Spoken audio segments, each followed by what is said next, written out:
నా పేరు జ్యోతి. నేను బీసీ సంక్షేమ సంఘం మహిళా ప్రధాన కార్యదర్శిని.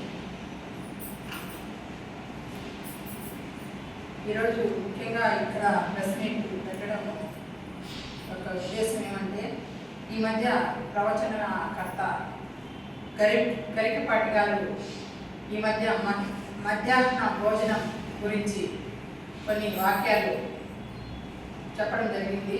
అవి చాలా చాలా పేదవారిని, మధ్యతరగతి వారిని, చాలా వాళ్ళ మనోభావాలని దెబ్బతినేలాగా ఆయన మాట్లాడడం చాలా దారుణం. ఎందుకంటే ఈరోజు రాష్ట్రంలో కానీ, రాష్ట్ర ప్రభుత్వం కానీ, కేంద్ర ప్రభుత్వం కానీ మన పేదరికాన్ని నిర్మూలించాలని ఎన్నో పథకాలని, ఎంతో వాళ్ళ సంక్షేమం కోసం ఎన్నో సంక్షేమ పథకాలను కూడా ప్రవేశపెట్టడం జరుగుతుంది. కానీ గరికపాటి గారు తన వ్యక్తిత్వం ఏందనేది ఆయన మాటల్లోనే తెలుస్తుంది.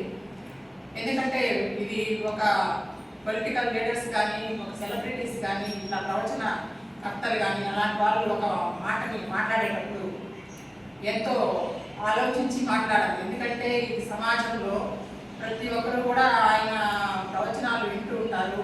మంచి అన్నప్పుడు ఎవరైనా వినడానికి ఆసక్తి చూపిస్తారు. అలాంటి వాడి నోట్ల నుంచి ఇలాంటి మాటలు రావడం అనేది చాలా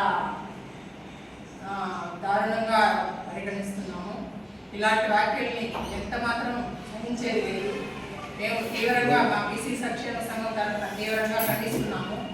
ఎందుకంటే ఈరోజు ప్రతి ఒక్క పేద విద్యార్థి, పేద బిడ్డ కూడా చదువుకోవాలి, ప్రయోజకులు అవ్వాలి, వాళ్ళు మన రాష్ట్రానికి, దేశానికి మంచి పేరు తేవాలి, ప్రపంచ వ్యాప్తంగా మంచి గుర్తింపు రావాలనే ఉద్దేశంతో ప్రతి ఒక్క మా తల్లిదండ్రులు చదువుకోకపోయిన బిడ్డలు చదివించాలనే ఉద్దేశంతో వాళ్ళు కష్టపడి వాళ్ళు ఈరోజు రెక్కాడితే కానీ డొక్కాడని కుటుంబాలు ఎన్నో ఉన్నాయి.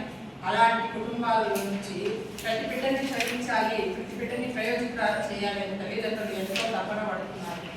అలాంటి వాళ్ళకి ఈ మన గవర్నమెంట్ స్కూల్లో మధ్యాహ్న భోజనం కానీ, వాళ్ళకి విద్యా పరంగా, ఆరోగ్యపరంగా, ఇంకా ఇతర అన్నిటి కూడా వాళ్ళకి రక్షణ చట్టం అనేది ఒకటి ఉందన్నమాట. ఆ రక్షణ చట్టం అనేది పేదవాళ్ళకి వర్తింపజేయాలి.